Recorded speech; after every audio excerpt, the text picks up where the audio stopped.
Jeremy Clarkson has never been one to mince words.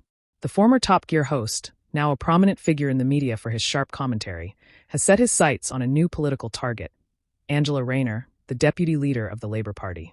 In his latest remarks, Clarkson issued a fiery warning, accusing Rayner of being deeply complicit in what he described as the mounting problems facing the UK. Clarkson's outburst stems from his frustration with the state of the nation. Speaking candidly, he lambasted Labour's policies, claiming they've been a direct cause of economic and social chaos. She paid for all this, he stated, implying that Rayner and her party's policies have left ordinary citizens footing the bill for what he described as performative politics. His warning comes as the country grapples with rising inflation, economic uncertainty, and public frustration with political leaders from both sides of the aisle. But what exactly does Clarkson mean by "she paid for all this"?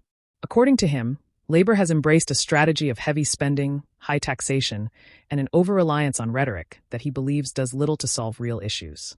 He accused Angela Rayner of championing policies that promise to fix everything but fail to deliver meaningful change. The taxpayer is left picking up the pieces while the political elites pat themselves on the back, Clarkson remarked. This isn't the first time Angela Rayner has been at the center of controversy. Known for her bold and often combative style, Rayner has made headlines for her fiery speeches and direct attacks on Conservative MPs. As deputy leader of the Labour Party, she has positioned herself as a defender of working-class Britons, often criticizing the Tories for prioritizing the wealthy over ordinary citizens. However, Clarkson's criticism suggests that he views her approach as hypocritical and counterproductive. Clarkson's comments have ignited a wave of online reactions, with many taking to social media to voice their opinions. Supporters of Clarkson applauded his outspokenness, claiming he's one of the few public figures willing to call out political leaders on both sides. "He's saying what we're all thinking," one commenter wrote. Others argued that Clarkson's remarks are little more than a publicity stunt, accusing him of using Rayner as a scapegoat to further his own agenda. For her part, Angela Rayner has remained steadfast in her defense of Labour's vision. She has repeatedly emphasized the party's commitment to addressing inequality and providing better opportunities for working families. In response to criticisms like Clarkson's, Rayner often points to Conservative failures, arguing that Labour's policies are the only viable path forward. Yet, critics like Clarkson argue that such rhetoric lacks substance and avoids accountability for past and present decisions. This clash between Clarkson and Rayner is more than just a war of words. It's a reflection of deeper tensions in the UK's political and cultural landscape.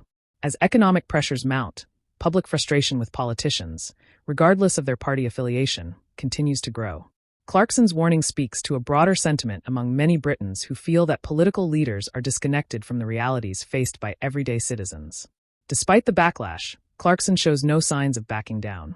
Known for his polarizing style, he seems to thrive on controversy, and his comments about Rayner are unlikely to be the last time he stirs the pot. Meanwhile, Angela Rayner will need to navigate these criticisms carefully as Labour positions itself as a serious contender in the next general election. Whether you agree with Clarkson's assessment or see it as another example of his trademark bombast, one thing is certain: his comments have struck a nerve. As debates over the UK's future intensify, figures like Clarkson are adding fuel to the fire, ensuring that these conversations remain anything but dull.